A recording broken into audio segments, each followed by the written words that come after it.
Special update পাওয়ার জন্য subscribe করে bell আইকনে ক্লিক করতে ভুলো না। কুমকুম ঈশানের জন্য কফি নিয়ে আসলে ঈশান বলে, তুমি জানো আমি কফি খাই? কুমকুম বলে, আমি কি আজ থেকে এ বাড়িতে আসছি নাকি? মেজমা আমাকে সব বলেছে তাই। এরপর ঈশান বলে, তোমার ফুলগুলো পছন্দ হয়েছে? কুমকুম বলে, আপনি এবার আমার দিকে ধ্যানটা দেয়া বন্ধ করে নিজের দিকে ধ্যানটা দিন। এই বলে সেখান থেকে চলে যাওয়ার পর ঈশান আপন মনে বলতে থাকে, নিজের দিকে ধ্যান দেব মানে কি ওকে দুবেলা বলবো আমার জন্য কফি বানাও? তারপর কুমকুম রান্নাঘরে আসলে কুমকুম গুঞ্জাকে বলে, তুমি কি খাবে জলখাবারে? গুঞ্জা বলে, তুমি কি খাবে বলো, আমি আজকে সবার জন্য ব্রেকফাস্ট বানাবো। এই বলে রান্নাঘরে গিয়ে রান্না করতে থাকে। তখনই ঈশানের মেজমা সেখানে আসলে কুমকুম বলে, গুঞ্জা দিদি সবার জন্য রান্না করছে। ঈশানের মেজমা বলে, করুক, খালি মুখেই বড় বড় কথা, দেখি কি করে। তার মধ্যে একে একে সবাই সেখানে আসলে গুঞ্জা রান্না করা দেখে উর্মি বলে, এটা কি সার্কাস চলছে? অঙ্কিতা বলে, আমাকে কিছু জিজ্ঞেস করো না, সকাল সকাল আমার মুডটা নষ্ট করতে চাই না।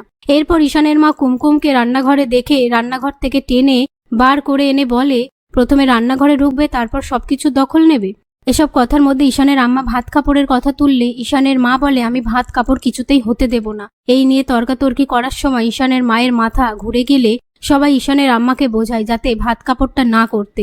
তবুও ঈশানের আম্মা একই জেদ নিয়ে থাকলে ঈশানের মা রেগে গিয়ে বলে, কোনো ভাত কাপড় হবে না। এ সমস্ত কথা শুনে কুমকুম ঝগড়া থামানোর জন্য ঈশানের ঘরের দিকে ছুটে গেলে সেখানে ঈশান গেমের কাজ করার সময় কুমকুম হঠাৎ করে চিৎকার করে উঠে। সেটা দেখে ঈশান ছুটে আসে, আর বাকিরাও সেখানে আসলে ঈশান বলে, তোমার হাতটা তো অনেকটা কেটে গেছে। কুমকুম বলে, আপনার ঘরে কে গুলিগালা চালাচ্ছিল?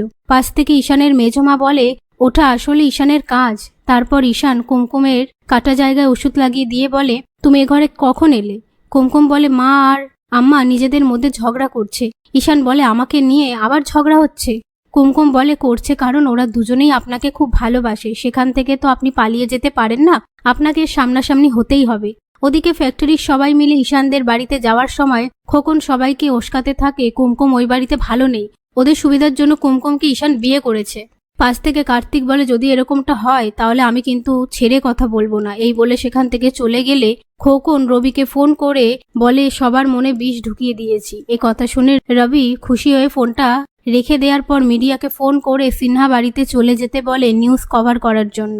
এদিকে ঈশানের মা ও আম্মা ভাত কাপড় হওয়া নিয়ে নিজেদের মধ্যে ঝামেলা করতে থাকলে কার্তিক ও বাকিরা সেখানে এসে সবটা দেখতে পায়। এরপর কার্তিক বলে, আমি জানি কুমকুম এখানে ভালো নেই, ভালো কারিগরকে হাতের মুঠোয় রাখার জন্য আপনারা বেশ ভালো বুদ্ধি খাটিয়েছেন।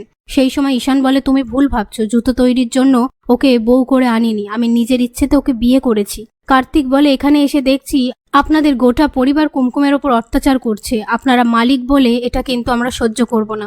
কুমকুম আমাদের সহকর্মী, ওর কোনো ক্ষতি আমরা হতে দেব না। পাশ থেকে খোকন বলে, কার্তিক একদম ঠিক কথাই বলেছে, মালিকরা শ্রমিকদের ওপর অত্যাচার করছে, আমরা ধর্মঘট করব, দরকার পড়লে কারখানা বন্ধ করব।